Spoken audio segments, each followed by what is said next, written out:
Welcome to Blue Collar Mystics, the under-the-hood approach to the depths of human consciousness. So many mysteries, so little time, so many big words. That's why we aim to take the mystical and make it practical, usable in your everyday life. And you know, we want to hear from you. We want to hear your story. What happened when you started asking yourself the real questions? Like, who am I? What is this? Is it a hologram? Is this some kind of weird cosmic joke? Hey, these are the questions that we are trying to get to the bottom of as we explore the final rabbit hole together here as Blue Collar Mystics.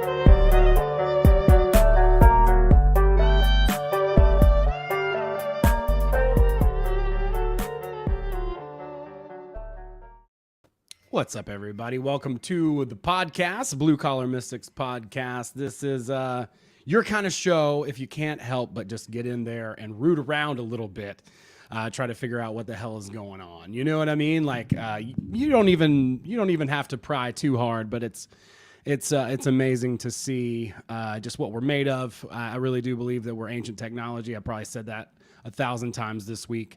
But I'm really excited to be able to hang out and share. If you guys are out there, shoot us a message, hit us up in the chat, share this thing out. That can really help us out. We're going to talk a lot tonight about story. We're going to talk a lot about some deep issues. I finally got my audio fixed on this platform. I sound like I'm supposed to sound, but things are rolling smoothly. We're getting going every Tuesday. It's a lot of fun. I'm really happy to have Marja West and James Thomas here with me. Even though we're far apart, we're very close together. James and I will be in Tallahassee for Soul Fest. Go check out Soul Fest, SOL, as in Espanol for Sun, fest.com, fl.com. Come see us and ride the spaceship. You want to do it, follow James at Sonic Portal on Instagram. Also, a quick reminder and shout out to our friends at Content Safe. Content Safe, you guys are amazing, distributing this out to all the deepest reaches of the internet. And also, we want to say, hey, check us out at the Grimerica Contact at the cabin next year. It's going to be a lot of fun. That you can reserve your spot now. You don't have to wait. And I recommend doing that. So welcome to the show. Marja West just gave the big middle finger to Instagram. Congratulations to you. Fuck 'em. I don't care. I just don't care. Whatever. Well, it sounds like a fascinating story. It's my story. It's the story that I get my shit wrecked every few years just to hit reset. I'm realizing that actually this isn't about reset. Well, it's reset.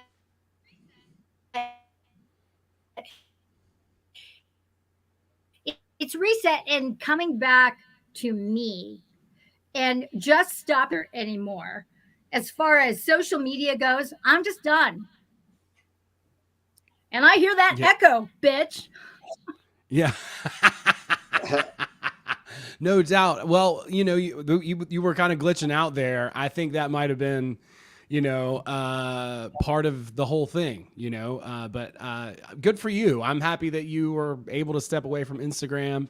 I mean, it's funny. I was watching this Truth Stream documentary that just came out, and it said about 60% of web traffic is bots, first of all.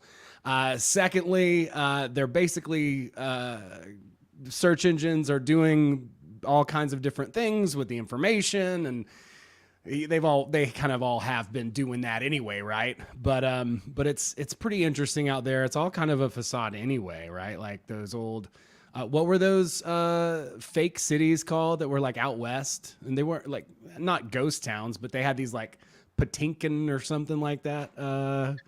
It's a weird word, but I was watching it. No, it's strange. So, like sometimes you think, oh, nobody's paying attention to this, or this isn't reaching people. Sometimes it is, it's just not showing. Sometimes, other things are just like robots and other weird kind of things. Like everything, there's most of it's paid for to traffic, that's out there on the internet. Most of it's robots. They have like freaking buildings full of like algorithms and stuff. It's crazy. Buildings of algorithms. I don't know what I'm talking about, clearly. I can't take it. I really can't take it. It's a lot. I mean, it's basically like, hey, the internet, they kind of honeypotted, and they were like, here, it's a free exchange of information. And it's definitely not like that anymore, The real world has a facade, and the internet does too. Yeah, they figured out how to make it right. It's just a little bit easier to control, It's like the memory hole from 1984, but it's even easier to adjust, certain things. It's like the guy that I was talking to today, and he's like, "You're not going to find any of my work if you do any internet search on it, because it's all, not allowed to be on there for whatever reason. It's controversial. Anything controversial." In one way, right? If it's sexually controversial or something. Or they're stealing your shit, like Boldface. There were 4 websites that had my stuff on it. I mean, these people were downloading my videos and doing entire presentations as me. It's like, wow, bend me over. Hello. Wow. That's crazy. That's fucked up. Like, really, like, I feel dirty. So that's what was happening. They were stealing your content and re-uploading it elsewhere. Fascinating. Yeah. From Instagram. A lot of it was from Instagram. A lot of it was from my old website. Cut and paste content, verbatim, the plagiarism. Yeah. Half my book was on one site. It's like, who the fuck are these people? What are they? They're not people. They're bots. Yep. It's funny. It's super funny, the facade, of the internet, but it does make it for a fascinating story. That's for sure. And that's what I really like for us to talk about today a little bit. I actually met James through a mutual friend of ours regarding story, writing stories, which is something that, is something that we can do and help people do, which is cool. But he has also, as we all do, a pretty amazing story. And so we've talked a lot about story. We've told each other our stories. But I'd love to open up about it and just maybe, do a little bit of a dialogue on story, our stories, what story is.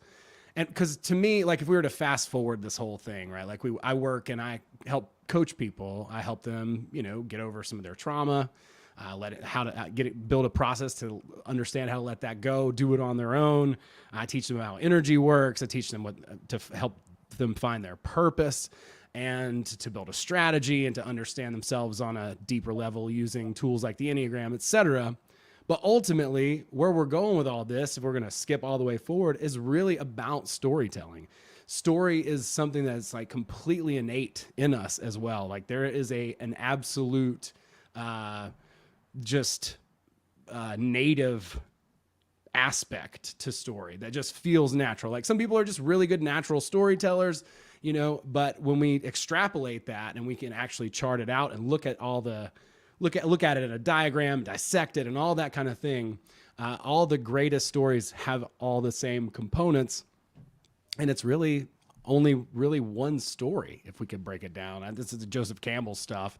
But a lot of other people have, broken this down in a number of ways, from the hero's journey, which is the Joseph Campbell, to using Jungian archetypes. There's a lot of times a mixture in that when we study story structure. And then a lot of other people have contributed as well. I really like the Enneagram stuff for that also. But I think it's a really important part of who we are as people and something that we just naturally do. We sit down. If we don't have a TV in front of us telling a story, then we're sitting in front of a fire telling a story. We're, hanging out at the local bar telling a story.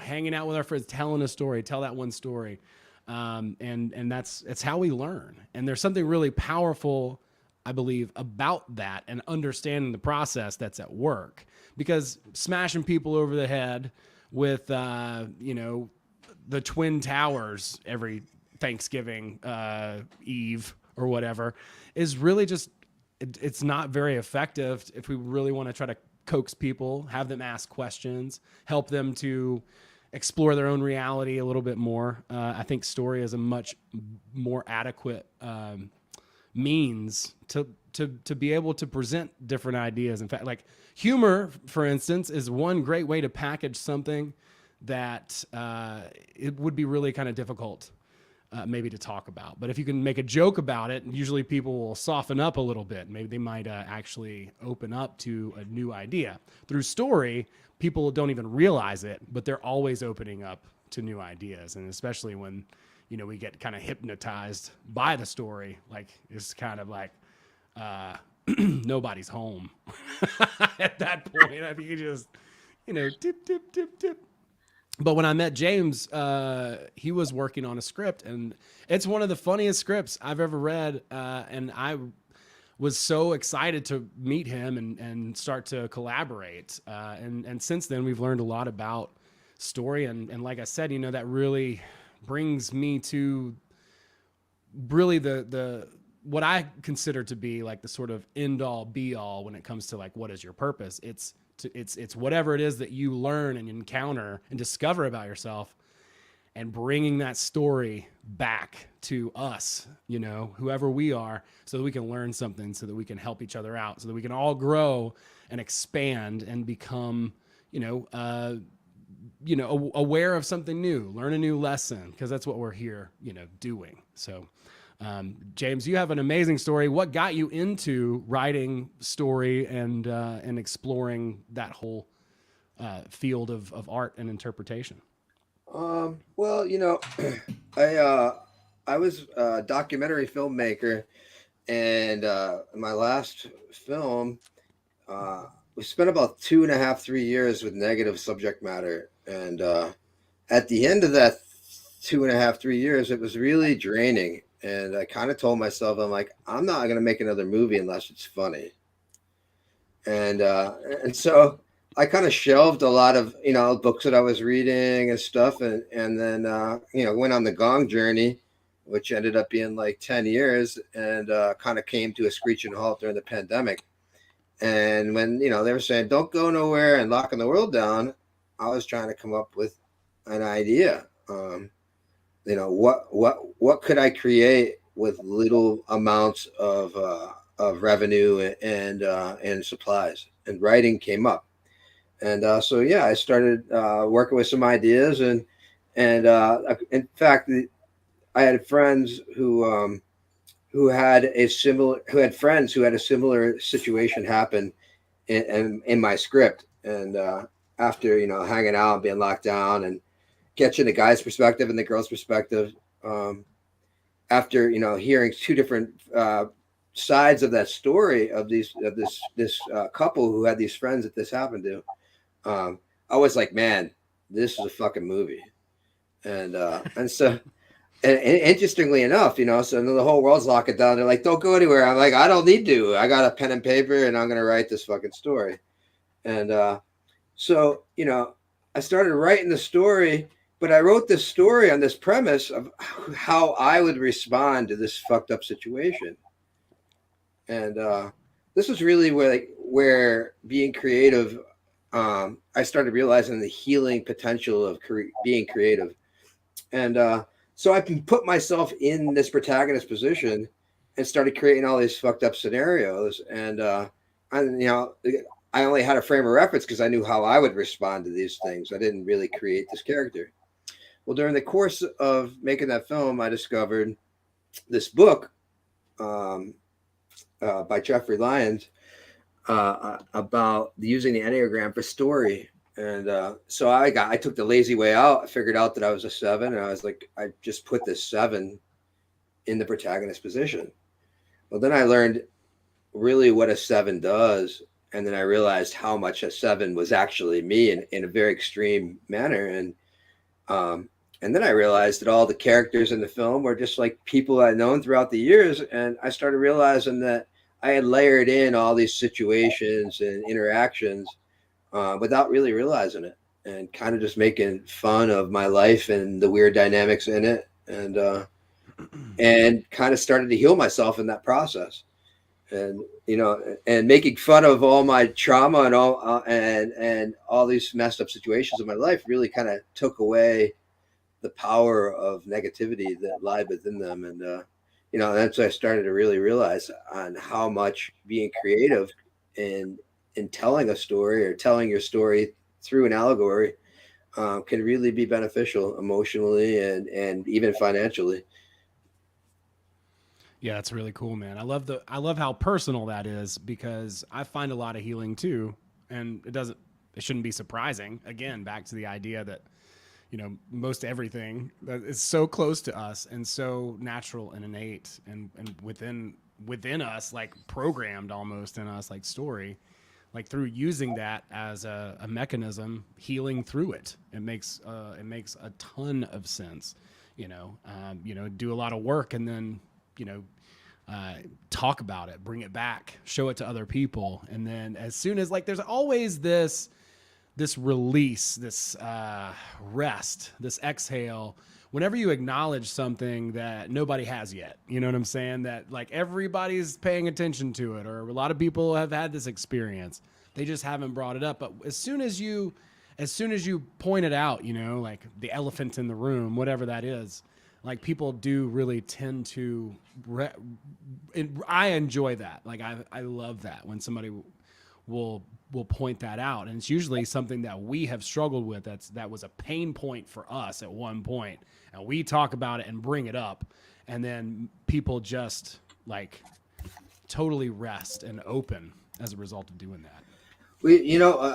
It's important to know that, or to examine, story is a metaphor for the unknown, and it's really an examination of the human condition, right? And so once you start to what happens in these stories, well, it's conflict.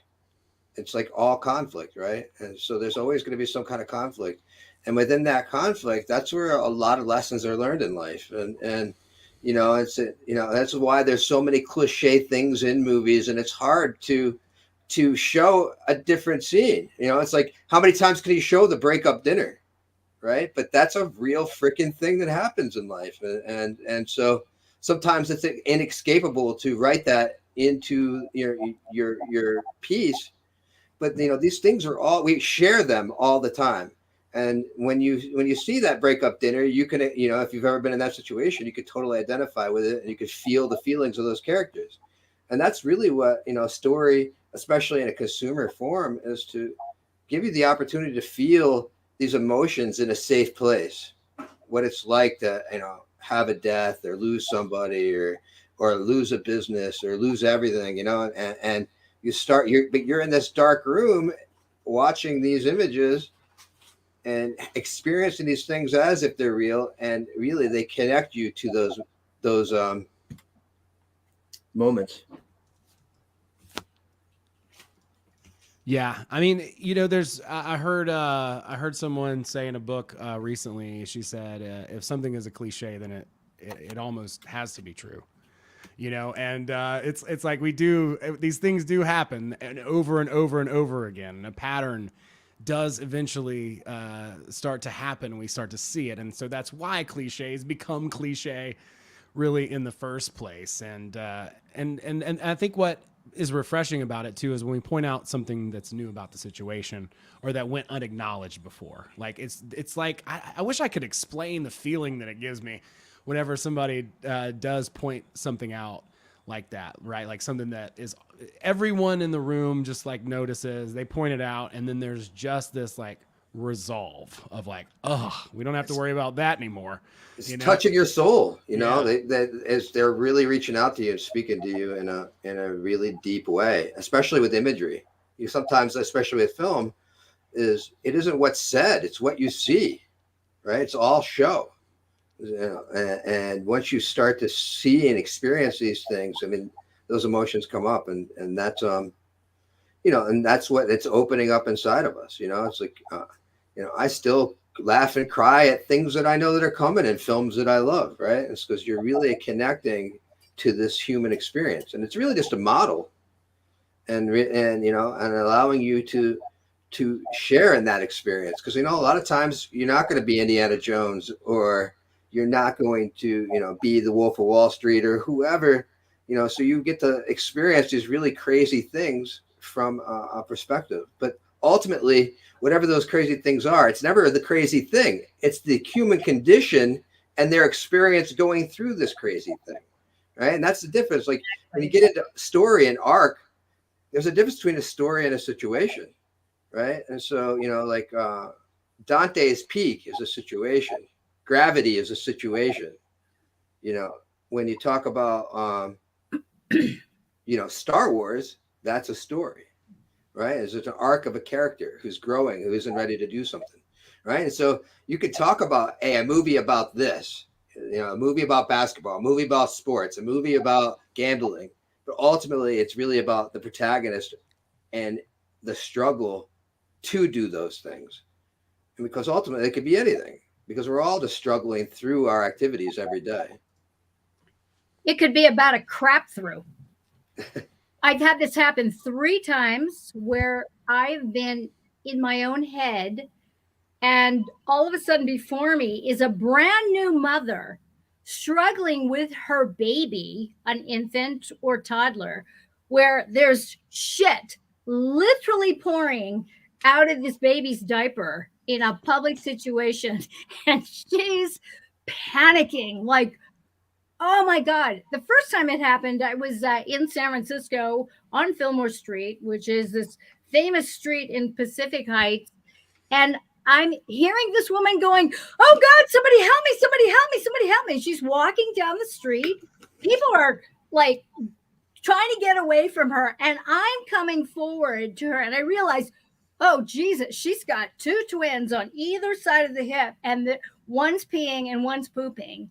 And she's got a bunch of stuff in tow, and people are not helping this woman. And I'm a mom. So it's like, I'm to her rescue. So that was the first one. The second one was I was behind some woman at the grocery store in line getting ready to check out. And I hear this boom. And here it is all over the floor. People are scattering. Nobody's doing anything. And the mom is like bursting into tears. Like, what do I do? What do I do? And I hop to it. I get everybody rounded up to help clean it up, get this woman calmed down, get the baby cleaned. And the last time it happened was when I moved to New Mexico. I was lost. One of the things that I do to feel found is I know this is going to sound weird, I'll go into a Target for this sense of normalcy. And I was missing my stepson. It was a bad breakup. So here I am. We usually like to go into the kids section. So I'm in the toy section sitting there sobbing. And I hear this woman in the next aisle going, oh God, please don't let this happen. Oh God, it's happening. It's happening. It's happening. And I snap to it and go to the next aisle. And here is this baby just pooping everywhere. I mean, it was obscene. It was so amazingly, poetically, wow. And this woman is going, I should never have children. And she's just screaming. And here I am to the rescue. And it's one of those things where I've had this happen to me. And, what do? You have to deal with it. And a lot of these moms are just so overwhelmed. They're either not prepared, it's never happened, it's humiliating, it's embarrassing, it's stinky, it's messy, and it's out in public, and what the fuck do you do? And I'm here to rescue. So that's been my story as far as, the human condition of these new moms with their babies, and they're out in public, they're doing grocery shopping, they're running errands, and shit happens literally and figuratively. And, what do you do? What do you do? It's like, I'm here. I'm up for it. And you make the best of it. Thank you for all your hard work. It's a mom thing. Like, I've been amazed. Like, I am attracting this. And I'm the perfect person for it because I don't freak out. I'm totally calm in those situations. That's amazing. I wish you would have been there for me a few months ago when I was walking home. No, we're not going to get into this. Okay, fine. But no, I mean, like you said, things, they happen. Shit happens. There's always unexpected things around every turn. And that's the fun, exciting thing about a story. As James said, it is the descent into the unknown, into the abyss that we can relate to. You get that new job. You're going to first day of school. Well, I can think of a million different things that we have this anxiety about, this excitement, nervousness, butterflies, because we're stepping into the unknown. And that's why this story is universal. Everyone experiences this, and they can all relate to all these different characters, whether it's Captain America or someone who is just the person down the street who's the protagonist of whatever. You can see, because you understand that they have to encounter something new, and so you emotionally relate to that character because you completely understand and can empathize and sympathize with that position that they've been put in from the outset of things. They've got to go and explore something that's completely new, completely unknown. And this is how we learn. And this is, the trivium comes in super handy here, right? Like a tool like that. And that's basically the hero's journey. I could sort of draw a parallel right to the trivium with that, right? Like the grammar, the logic, the way everything comes together, and then the rhetoric, the explanation, or the resolve of whatever the concept was. We see this very innate, natural process happening over and over and over and over again. And the more that we look at it, the more there really is to learn. Like it's amazing how much there is to learn about story and how it works. I read someplace and it really resonates. It's story is thesis, antithesis, and synthesis, right? The world it has been changed, and now that change is against the world as you know it, and now you have to synthesize that change into a new reality, right? And so it's always about taking what you think is supposed to happen, something else happening, and now you need to develop new skills and coping mechanisms, or be forged in the hero sense, be forged to be able to deal with these new things, right? And so I totally love to think about it as thesis, antithesis, synthesis. Yeah, that's really, really good. That's cool. And yeah, I mean, any of the stories, they're going to have those elements to it, that challenge, that break, right? Like it's funny because in like the magical world or a new age world, people want to pretend like they intend for something, and then there's not unintended consequences, and there's not a bunch of different things bopping around and shifting, right? Like Marja, you having to leave Instagram is kind of a high quality problem. You know what I mean? Totally. And I worked Instagram. I intentionally did it for 4 years. And right. I can't tell you, like last week when I just decided that I'm done, I posted 6 times a fucking week for 18 months. And the inordinate amount of time and energy and thought, content, all of that, fuck it. It just freed up. I had breakfast for the first time. Like, what the fuck? I've been starving myself, literally. So, wow. It's like, wow. Now, I totally get that. We've talked a lot about, in the coaching sort of sector or whatever, how a lot of the people who are the best at coaching have a hard time finding clients. And sometimes people who are not necessarily the best are out there marketing hard. I'm sure there's plenty of people who are good at both and yada, yada. I'm not trying to say that but at the same time, it can be very frustrating sometimes trying to do all of these things, right? To post and to blog and to Instagram and to TikTok and to YouTube and to take your clients' calls and actually have energy for that. It's such a grind. So I imagine it did free up a lot of energy, which is fantastic. Like I don't miss it. Yeah, no, that's of course not, because you get that energy back, right? Like that's yours now. I think it's so important to do whatever we can for our own mental state, just to be healthy. I'm rafting now again, like a time or two a week. And I'm going to try to continue doing that for, the next several months. Because it helps me out, right? Like I disengage entirely too. So, sometimes if you're at home taking a day off for me, right? Like that means that I'm half a day at work, or I'm doing other things that have some specific meaning to get things done, to be productive, to make this happen, yada, yada, yada. This has an end goal to it. Whereas I think there are certain processes that we owe ourselves that don't have an outcome, that are just pure recreational, therapeutic, whatever that is to you, that you just enjoy doing it for the sake of it. If that's horseback riding or walking on a trail or just driving around in your car or whatever. I mean, it literally could be whatever.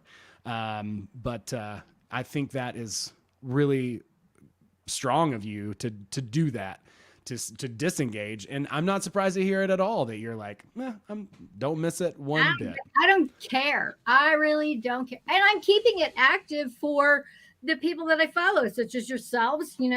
I want to be able to support, but post, fuck it, I'm not going to do it. I don't care. Yeah, fair enough. No, I mean it's a lot.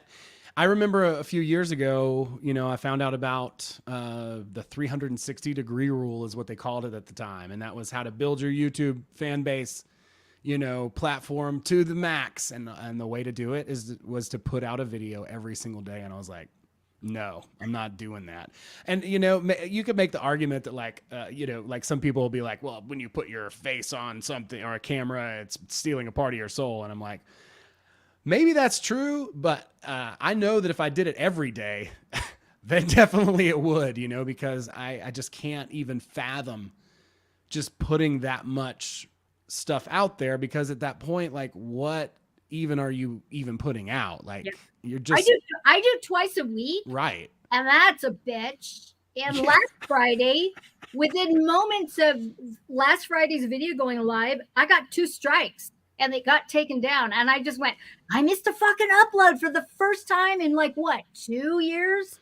Like, who cares? It's not the end of the fucking world. No, you've been really consistent. It's definitely not. That's one thing I have to relax about too, because I feel like sometimes I'm like, oh no, if I don't put this out, then... And I'm the only one who is putting a limit on this or saying that it has to happen by X certain point or whatever. I'd like to put out a couple of things a week when we can, but I'm just not going to be able to keep up with that volume every single week. It's just not going to happen.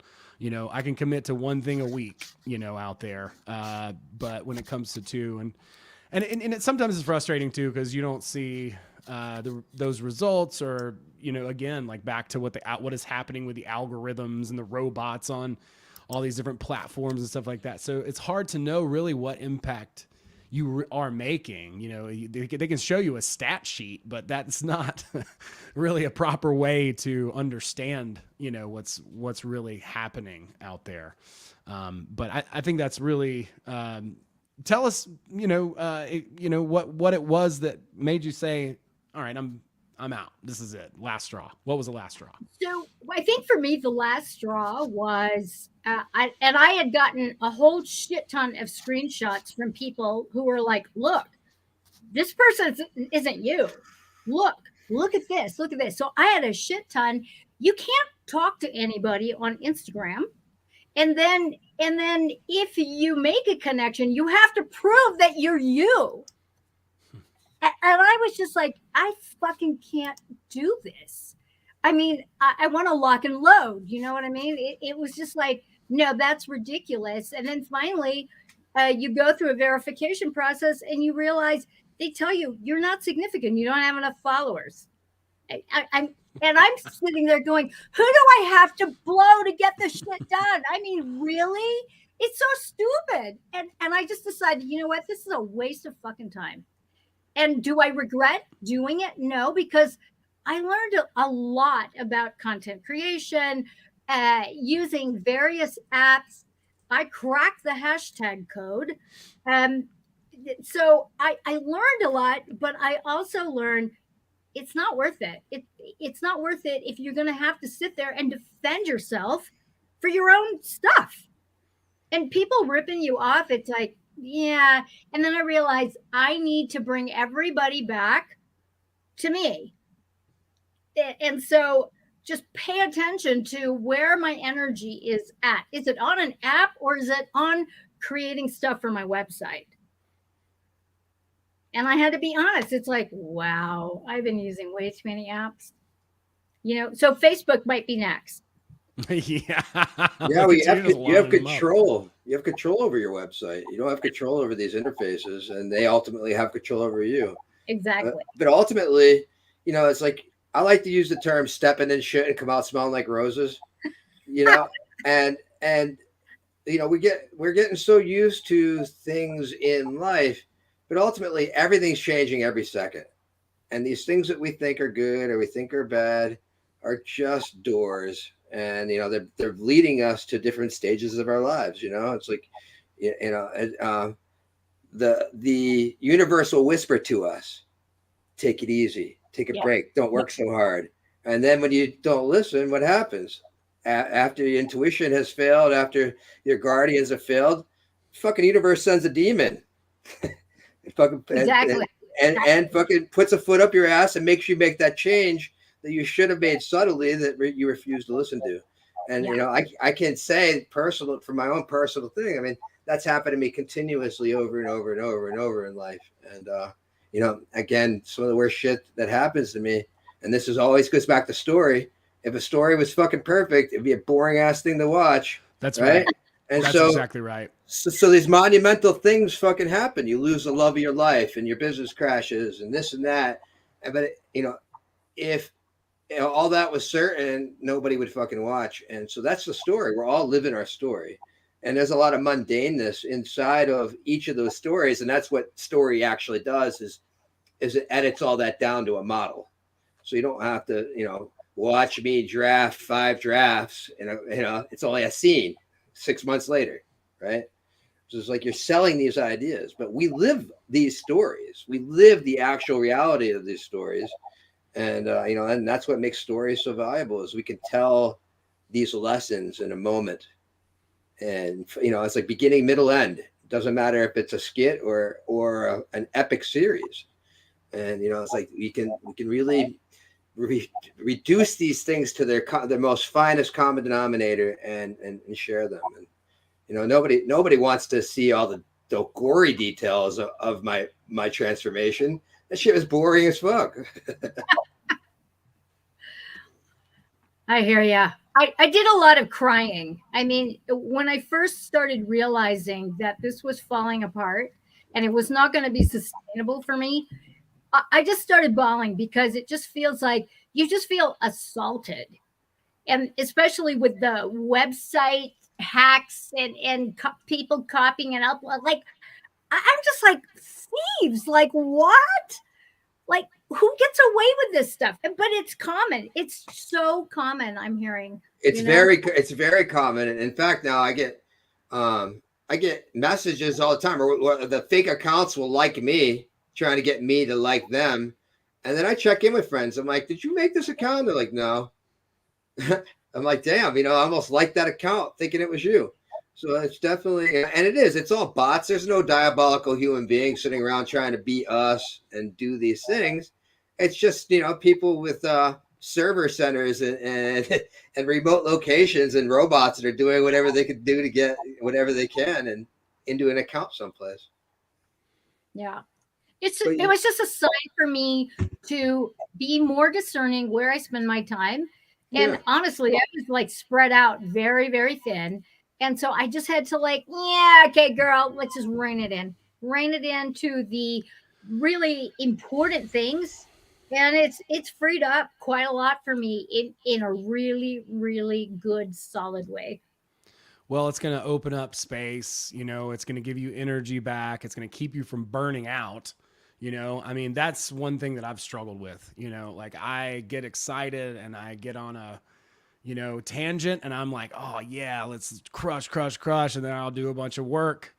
And it's essentially like I tie myself to a tree and then just take off at a sprint from time to time. If I'm not careful, I have to learn to disengage and learn to intentionally take space away from things, and keep my energy levels from being like frenetic or like getting just So good. completely, enthralled into a project. And then now, it's been a couple 2 or 3 days and I have neglected everything else about my life if I'm not careful, so, Yeah. so metering out time and energy, and I'm kind of a weirdo. I love being productive and like creating things and all that stuff. But even doing stuff that you feel like you're in flow state and you're enjoying doing it, even if you're, doing that type of thing, if you're not careful and a little bit stingy with your energy and time and taking the space and time away from things that you need, then, it's easy to burn out, it's easy to do. And I'm happy to hear that you feel better after dropping it. It doesn't surprise me. I'm turning off my phone Friday through Monday now. Nice. Sorry, kids. Yeah, no, that's fine. I'm essentially doing the same thing. I'll be in the mountains on the weekends, completely unreachable, for 2 days. The rest of the week, whatever, but I think that's one way to balance, and everybody has to find their own sort of sweet spot. But for me, so far, it's been great. We know also too, is like not for nothing. The universe will create some shit to make room for us, and and I say this a lot, and I'll reiterate. I wouldn't be a filmmaker or a gong performer if the house I was living in didn't burn down on Christmas, my girlfriend left me, and my business collapsed. Right, but I don't drink alcohol and I don't smoke cigarettes. I was selling cigarette lighters in vending machines and advertising in bars and nightclubs. So I totally was not. I had a business that was going to work, but it wasn't in resonation for what I wanted and where I wanted to go. And the universe fucking beat me up and took it all away. And of course, I held on to it and wanted it and didn't want it to go, but it literally made room for the life I really wanted. And it's these things are, the universe works in weird ways, and that's what always comes back to story. When the movie ends the way you didn't think it was going to end. Yeah, and in our life, it never ends the way you think it's going to end. That's the fun part. I mean, if it's like you said, if you could predict it, or if it was like this, really just this guy just lives his life and that's it. That would be the most boring movie ever. Nothing happens, right? And so, I think it's a little bit harder to embrace and appreciate the struggle when we're in it. And that's natural because we don't want to be uncomfortable, right? We want to avoid pain. But in order to really grow, that is absolutely necessary. And you have to step into it. You have to embrace it. Yeah. In order to get something you really want, you have to do something you don't want to do. It's almost always like that. So they need equation. Can you put that on paper for me? I'll see what I can do. I want to see the maths, please. Proofs. I would like to the proof. Both sides of the equation. That's right. Let's do it. Oh, somebody's punning up the chat. Oh, look at that. Watch out. Take it easy out there. Don't get into a goof. Oh, it's Ham Cow. It's my friend Ham Cow. What's up, James? How's it going? Everybody who's out there live, bless you. Thanks for hanging out with us. Haven't been promoting these live streams as much as I should. It's another one of those things, right? Like that's on that list of things you got to do, and all that stuff. I really appreciate you guys coming to hang out with us. Jim Shane says, the universe works according to law, but like Muggle law, if you don't know your rights, you don't have any. What's Muggle law? I don't know what Muggle law is. So Matrix law. What is it? Nature's law? Matrix law, not nature's or divine law. Okay. Natural law. It's man-made, that kind of stuff. Got it. Yeah, honey, you're awesome. Much, much love. James and I are gearing up and really excited about a collaborative effort that we're putting together. We've been working, like I said, on story and really focusing on helping each other. We had the Transurfing Book Club through January and February, which was incredible. Actually, into March, it was absolutely incredible. I got to connect with so many amazing people through there. And then right now, we've been doing this Dream Coven thing, which has been really fascinating and interesting with Abby Johnson and several other people. A couple people from Weaving Spiders have been involved in that. We're reading a book called The Dream Searchers. Marja, are you familiar? I'm sure you probably are. I read both volumes a couple of times each. Love them. They're probably in my top 5 favorite books. They're super good. Like what's cool about it is how they just start running down like all these different exercises and techniques from Castaneda's books. So they're basically just like downloading this guy in the book, all this crazy mystical shit. And it's fucking awesome. Like I'm loving it. I'm on the second book now. I already finished the first one and I'd read the first one before, but I didn't see that value in it. One of the things that Abby thinks is that Zealand was one of the dream searchers, which I could see that as being possible. I could totally see that. Yeah, I could see that as being possible. He totally looks like the type with the glasses, you know, and the Matrix jacket and all that stuff. He would totally fit in. But that's been absolutely incredible. They reference the Patience of the Medici. I think we're cracking that. I don't want to be too cocky, but we're cracking the Patience of the Medici, learning how to do that, which is cool. And doing some really cool like dream yoga type stuff in the group, and it's been really powerful, impactful. And then James and I have been working on story, and then also creating this program, the Blueprint to Happiness, which is pretty much the whole kit and caboodle, right? Like it, like the word, like the word is robust. I think the word is like, you know, it's like A1 bold and spicy, you know, like it'll get you here, you know, and so that's what we've been collaborating on. I'm really excited about it. If you guys get a chance, just go and check out the bluecollarmystics.org website. I've been updating it. I've been put up some audio books, and you can click on the audio book links and check out the catalogs on Scribd. I got my first ever review that was unsolicited on Scribd. I saw that. Yeah, I'm so stoked. Cool. Yeah, awesome. I was really stoked about that. And then and so we've been working on that, as well as what we're dubbing the Blueprint to Happiness. So there's a little PDF on there that's free to download. You can grab that. We're working on a little course to send out as well, and looking to collaborate with some folks this next month in May, after we hit Soul Fest, which is going to be amazing. Do you want to talk? 6th. Let's talk a little bit about that. Tell us. Hey, well, we'll just I just wanted, before we move off of story. Yeah. You know, as far as story goes, with like, you know, being creative, or, you know, using it as a component for self-healing, you know, it's important to realize what we focus on. And, you know, and going through the process of healing, it's important to start with your story and see where that story is in 6 months, and see if that story didn't change. Because ultimately, these shitty things that happen to us throughout life are just a small sliver of the focus. And it's like in anything, in any story, it's what you focus on to move that story forward. And ultimately, you know, it's easy for someone like, you know, I could say I look back and had a shitty childhood. I had some shitty moments that I held on to pretty tightly and brought with me to adulthood, but I wouldn't say it was entirely shitty. And so it's about what you focus on. And, you know, I challenge people to like look at your story, and then, you know, start some self-work, and then reevaluate that story, because until you change that story, you are going to be living that one negative story that's, you know, perpetuating, you know, unproductivity. You're going to reactivate it all the time, which is why I call trauma healing is a deactivation. You don't get rid of it.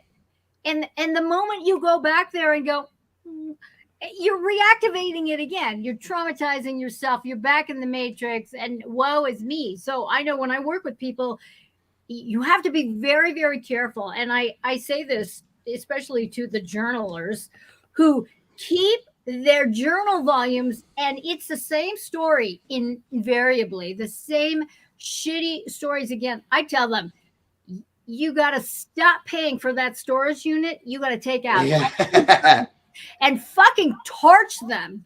Get rid of them. Tell a new story. have a journal of your beautiful, fun, lovely, divine memories. Or even my worst memories, though, it's about framing it. My worst memories and the worst traumas now are really some of the greatest teachers of my life, and looking at that and from a perspective that is valued in healing, it's like one of the things that was key in my healing, and was the fact that I was able to realize how important all of those traumas were to creating who I was, to heal from them, to be of service to other people. And so it's like, it's how do you want to see your story, because ultimately you're creating your reality, and that story is fueling it, because the past and the future come out of now, here and now.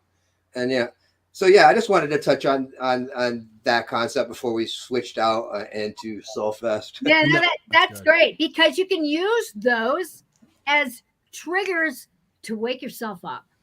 You know what? I saw yesterday, someone used the word glimmer, and they call it glimmer as the opposite of the trigger. So glimmers produce that feeling inside of you, and I really resonated with that. I don't know how I'm going to totally integrate the concept, but I had to share it. I got fucking goosebumps thinking about it. It's like a lot of my visions and a lot of my things are just glimmers. Right. And it's like following that intuition and following that light and following that creative energy. That's very much of the Fae folk, very fairy-ish. I like it. Yeah, me too. I like it. Yeah.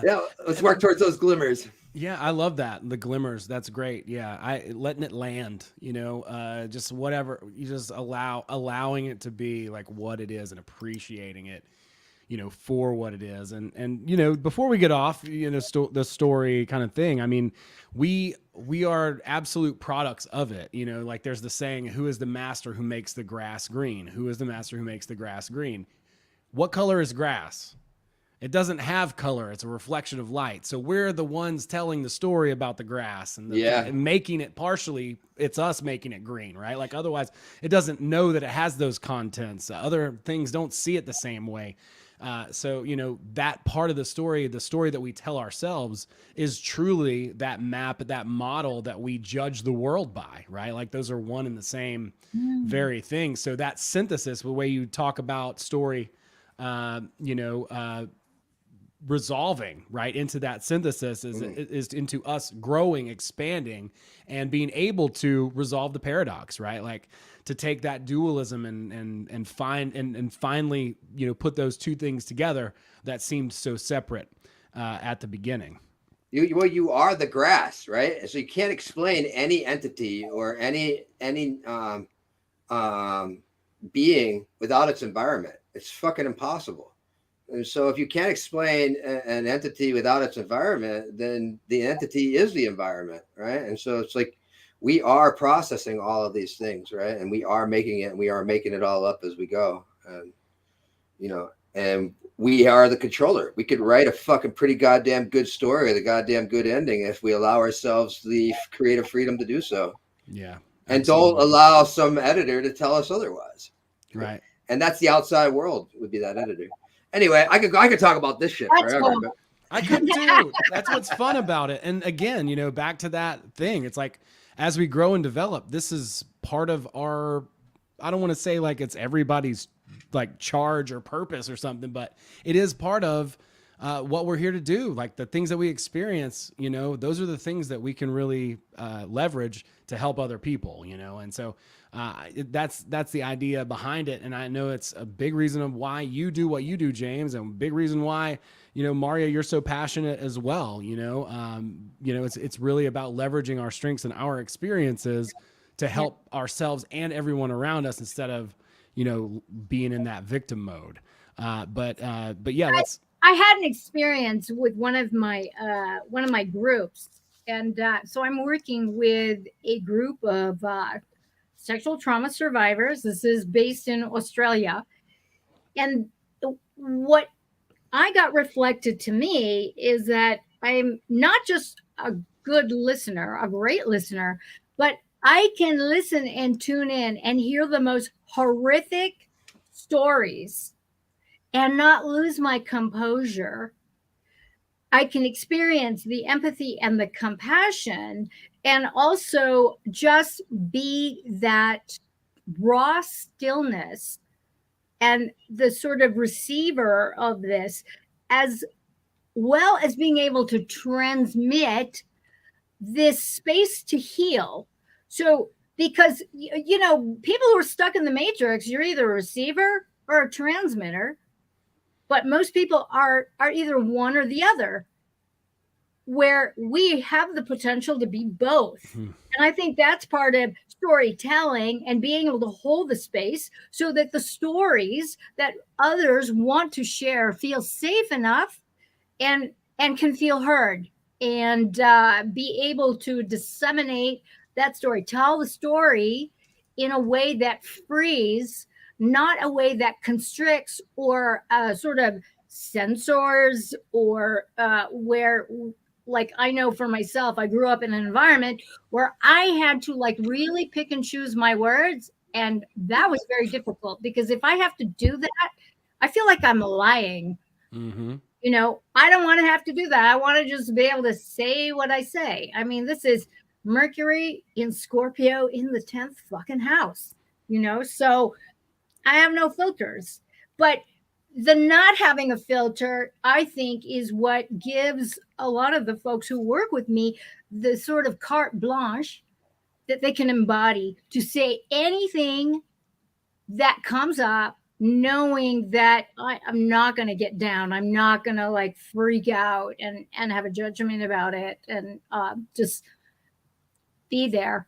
It brings ease. It's like, that's what I was trying to talk about earlier. You know, when somebody acknowledges that thing that hasn't been acknowledged yet, it's the overarching elephant in the room, whatever. But when somebody points it out, like it relaxes everyone else. And so when you're not afraid to do that and be that person, it makes people a lot more comfortable around you, makes them excited, because they know that you'll point those things out, that you're not afraid to just, you know, like what's happened the past couple of years, it's been kind of disappointing, some of the ways that I've seen people react, you know, and or lack thereof, you know, based on what we're trying to do here. Right. And I don't know, not that I don't love anybody any more or less, but it's changed my circle for sure. Right. And so, yeah, by a lot. And so, and so being around those types of people who are not afraid to unapologetically speak the truth,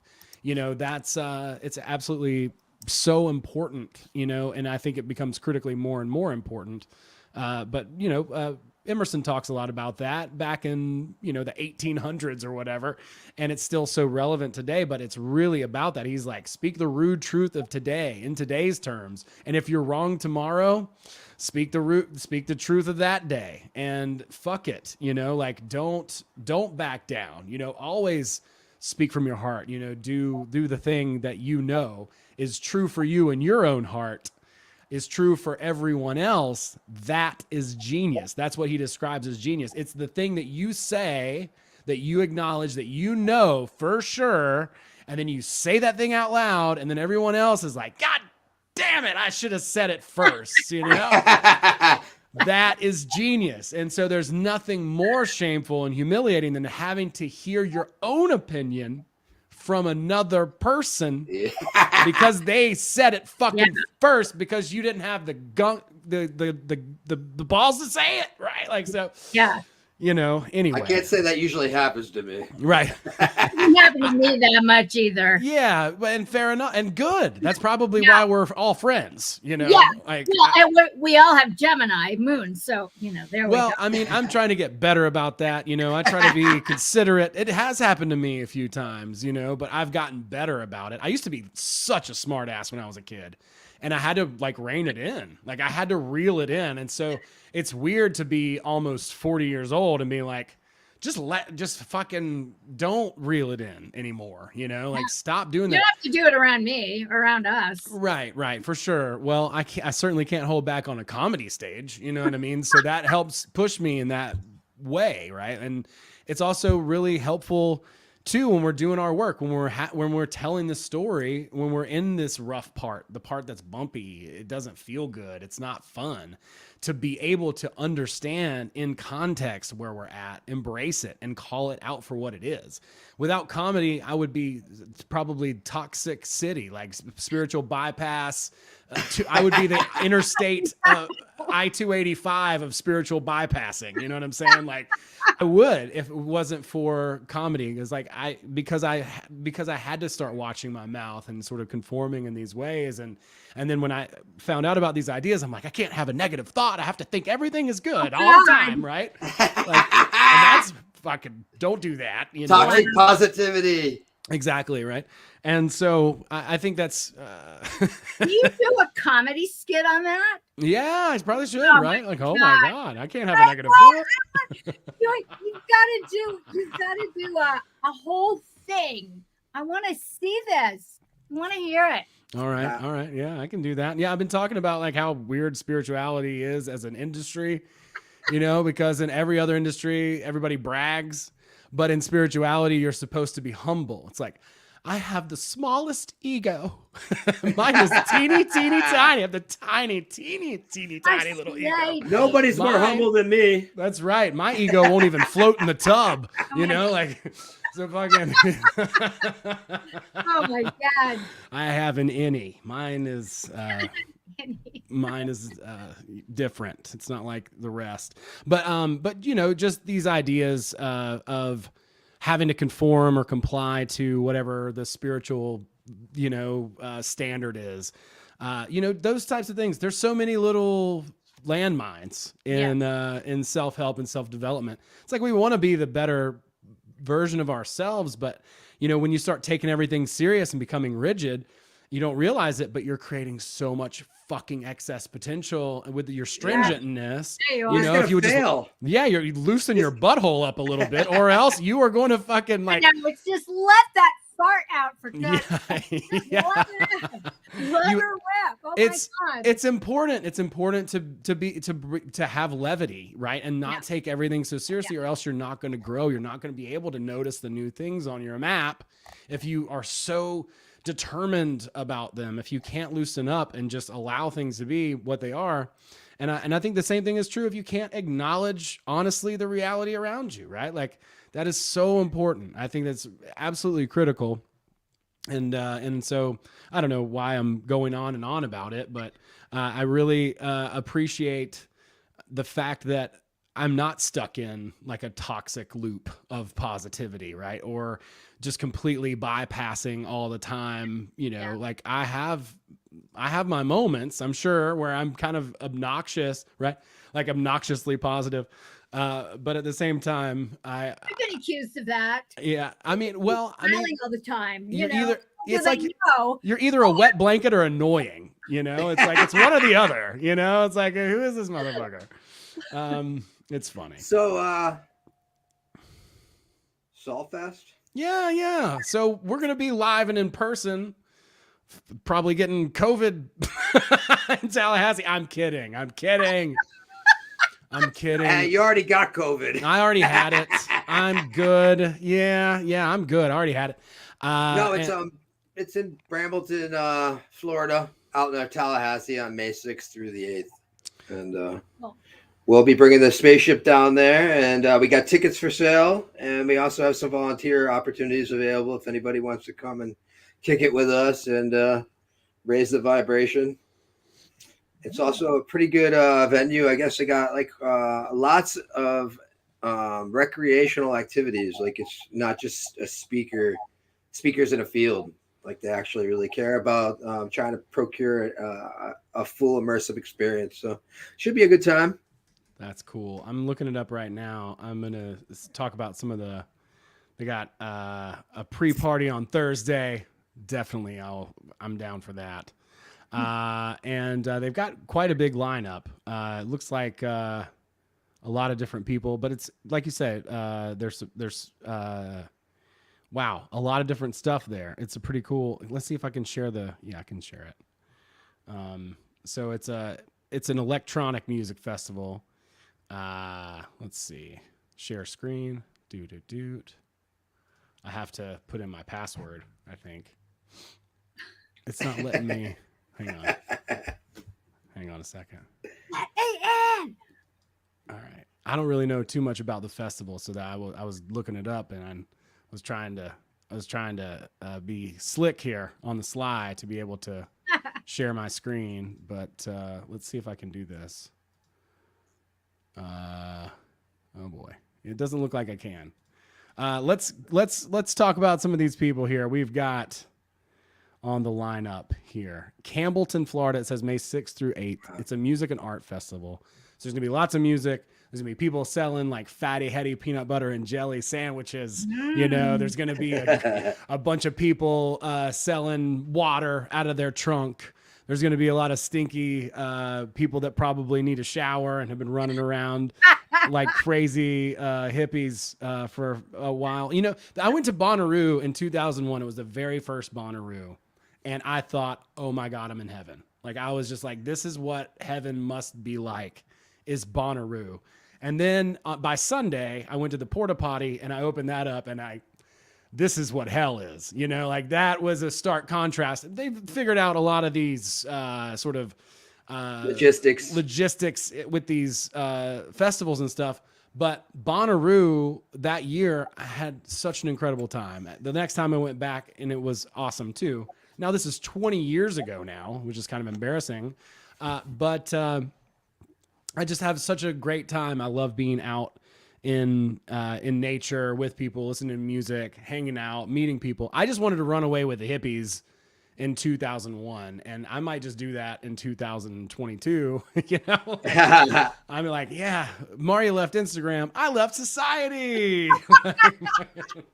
But yeah, there's looks like a lot of DJs. Minnesota, Manic Focus, Mr. Bill. Oh no, Mr. Bill. Me, Mr. Bill. Wow. Different Mr. Bill. Nice. Some dude with like a big nose ring named Mr. Bill. Yeti with an H. Cursa. So there's a lot of DJs and stuff.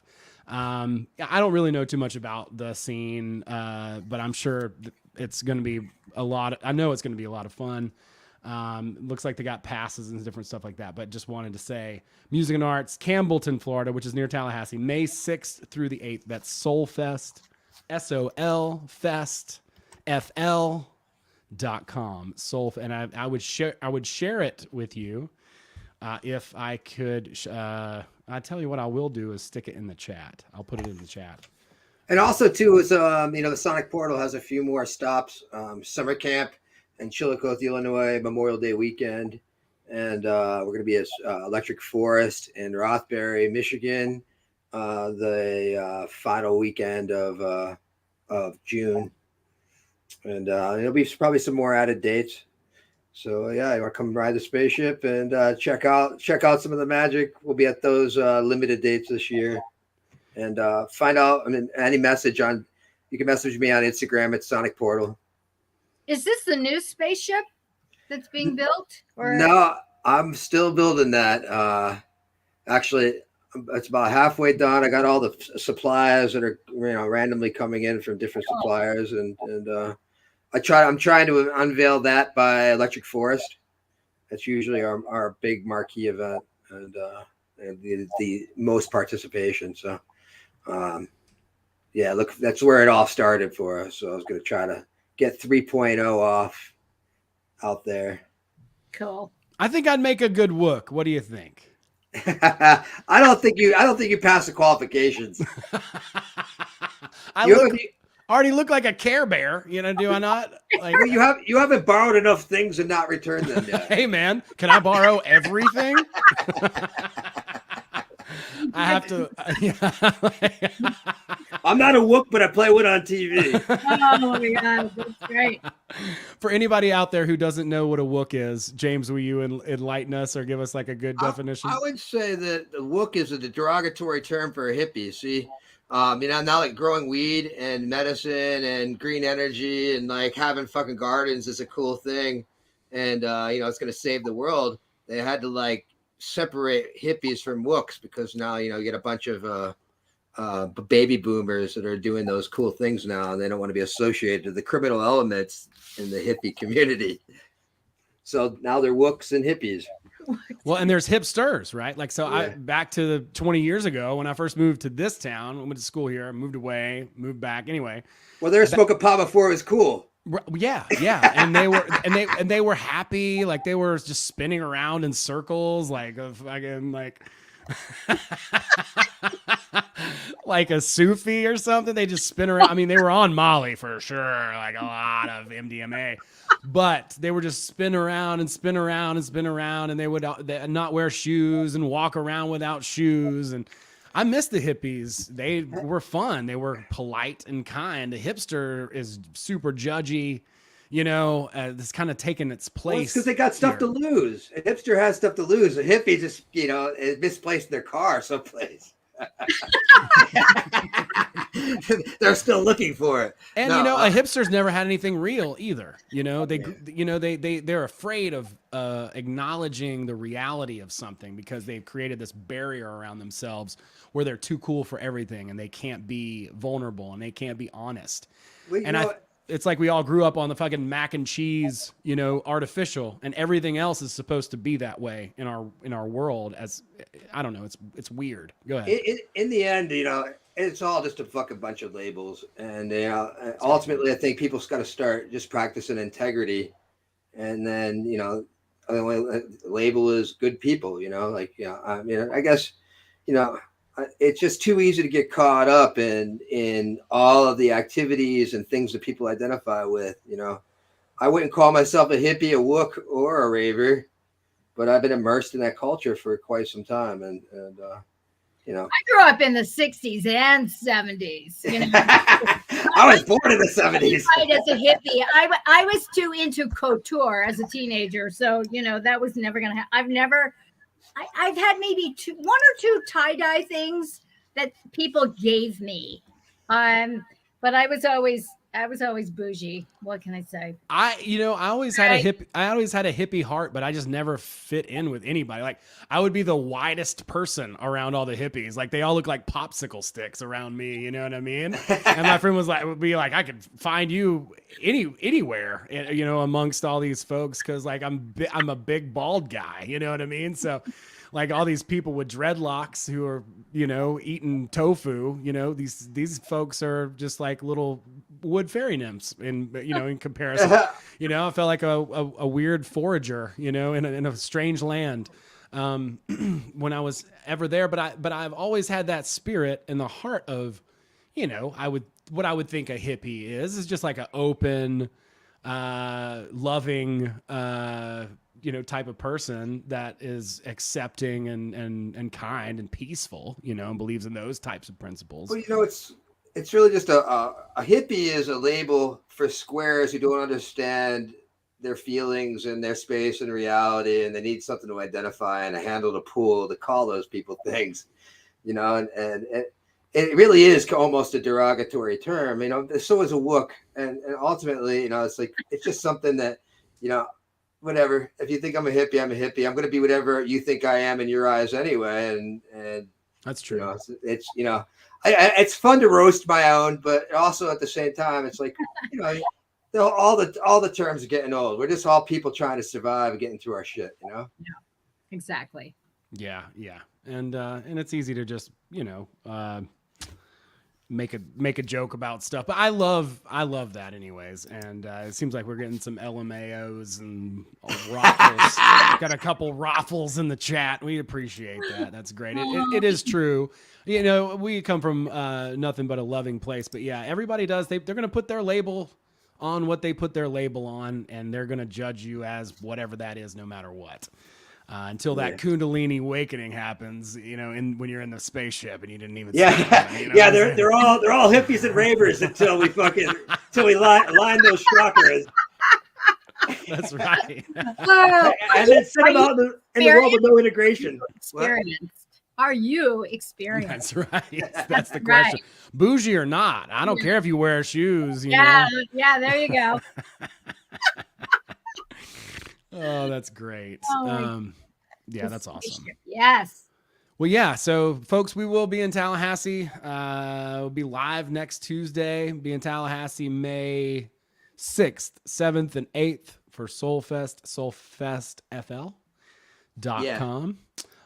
And I'll make sure that I add that in the post, whatever you call it. But just hit us up. Like, that's what I'm saying. I'm saying, hit me up. I'm saying, send us a message. Send myself. Come down and buy some tickets from us and come join us and get your ass handed to you in the spaceship. Yeah, come hang out with us. Let's kick it. We'll eat fatty, heady peanut butter and jellies together, buddy. It'll be so fun. We can hacky sack too. Dude, we'll hacky sack. We'll frisbee. I will grow my hair out to my butt. And it won't. Yeah, no. Nice. You'll have to take drugs to see that. But I got a wig for you. I can just give you a wig and it'll all work out. I have a really, really great wig. Oh, I've got a whole shit ton of wigs. That'd be fun. Okay. Mm-hmm. We can do that. Whitlock wigs.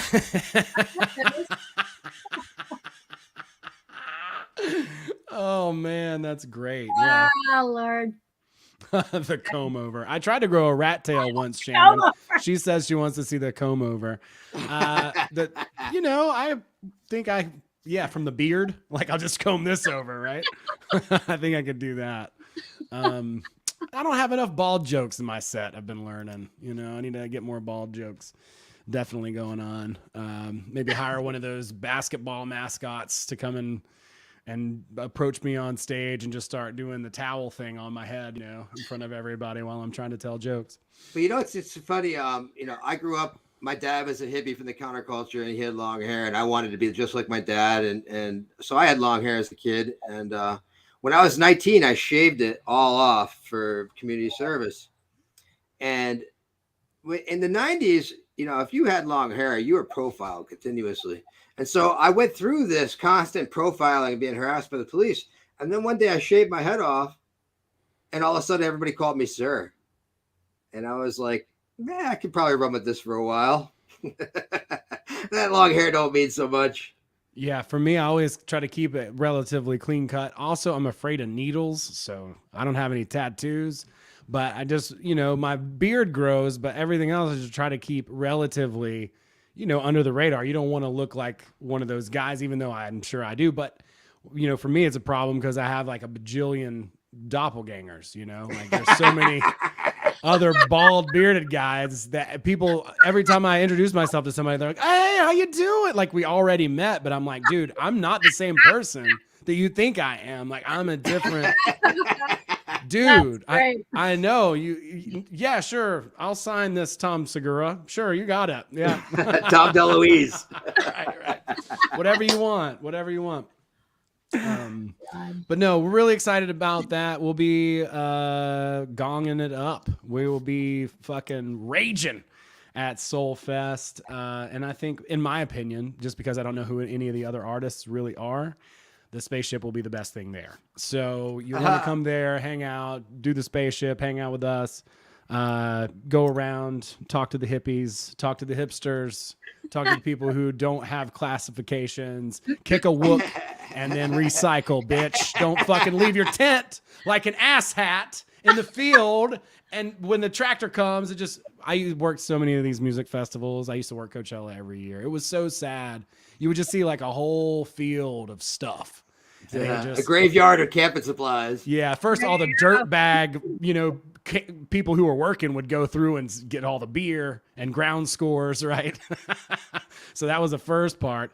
And then like they would just unleash just dump trucks, just Walmart tents just getting tossed into dump trucks and taken out. It's just crazy. Wow. Wow. So much for leaving a less of a carbon footprint. Right. Oh, that whole thing. Right. Yeah. Yeah, exactly. Right. Like leave no trace. My friends who talk about that and have Bombardier Lear jets. It's like, shut the fuck up. Just shut up. Don't tell me about lessening your carbon footprint with your private jet. Okay?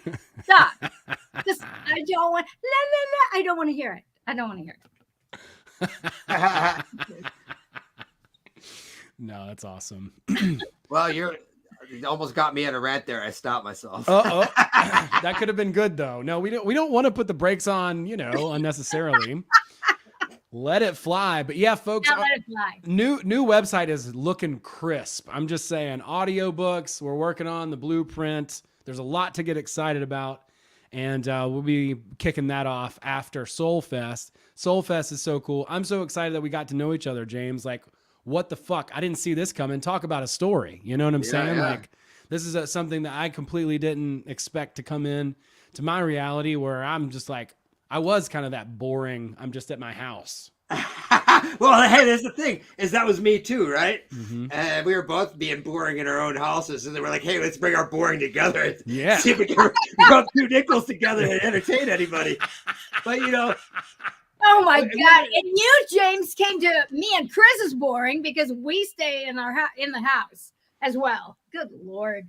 But you know, it's interesting too. It's like, you don't know where things go in life. You know, it's like how you and me met is through Richard Grove, and how me and Richard met is freaking amazingly weird and crazy. And you know, the relationship that we had over a long period of time, and the different incarnations of his different projects, and how his latest project brought you in, and he thought to introduce us. You know, and so you know, to me, there's nothing out of place in the universe, and you know, it was a great opportunity, and you know, Rich didn't even know I was working on comedy. That was the thing, and it didn't surprise him to hear that I was. And then his immediate response was, "We have a graduate in here that does comedy down in Atlanta. You here's his contact." If he only knew, you Yeah. know? Yeah, no, if he had only known.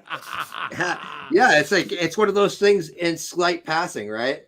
And you know, the universe speaks to you, right? And it's like, you don't know who and what, where and how and why all these things come together. And you know, it's like, even you and me knew each other for a year before we started talking about you know, coming together to collaborate on writing projects. You know, it took a little bit, but you know, it's you get that introduction, and you start to rub off with somebody and meet with them. I'm like, yeah, man, we could fucking make some funny shit. We could tell some jokes, make people laugh. And yeah, so it's definitely been a lot of fun, and in the short period of time that we've been focusing, and I feel like it's only going to get better. It is, you know, sometimes I want things to happen a lot faster than they do. Admittedly, you know, and maybe that is that, like, Western, we're used to having everything boom, boom, boom, you know, at our fingertips. Ooh, Nice. You know, but it's good to just calm down, settle, relax, you know, be present. Chill. Man, the waves on that are so freaking strong. It's insane.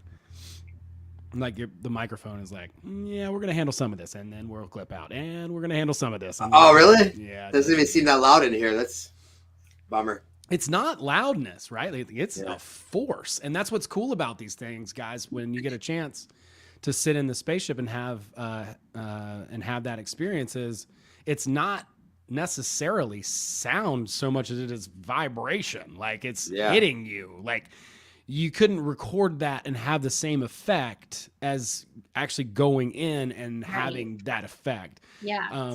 It's like, yeah, absolutely. Yeah. I just opened up and I was like, I was just singing in there. Like, I was just letting a bunch of stuff go, and I didn't know what else to do. My body was just doing its thing, you know, just letting some stuff rip through me. And it was good. You know, I really enjoyed it. It's quite the experience, and I do highly, highly recommend it. And it's really cool that we get to collaborate and actually be out in person, meeting people. Again, that's fantastic. So I'm really looking forward to it. Thanks, everybody, so much for hanging out with us tonight. Connect with us on the Telegram. Click the link in the description. I had to type that out so I wouldn't fuck that up. Be sure to subscribe and share to the podcast. And check us out on the alt platforms. We're on Rockfin. We're on all these other places: Bitchute, Minds, Flote, Odyssey, and Gab TV. All thanks to Content Safe. Come and see us if you're in Tallahassee for Soul Fest. Let's ride the spaceship. Let's have a good time. And let's have a great week. We'll see y'all next week, next Tuesday. Looking forward to it. Much love, much gratitude. Thanks so much, everybody. We will see you all Hi, kids. on the next See one. ya.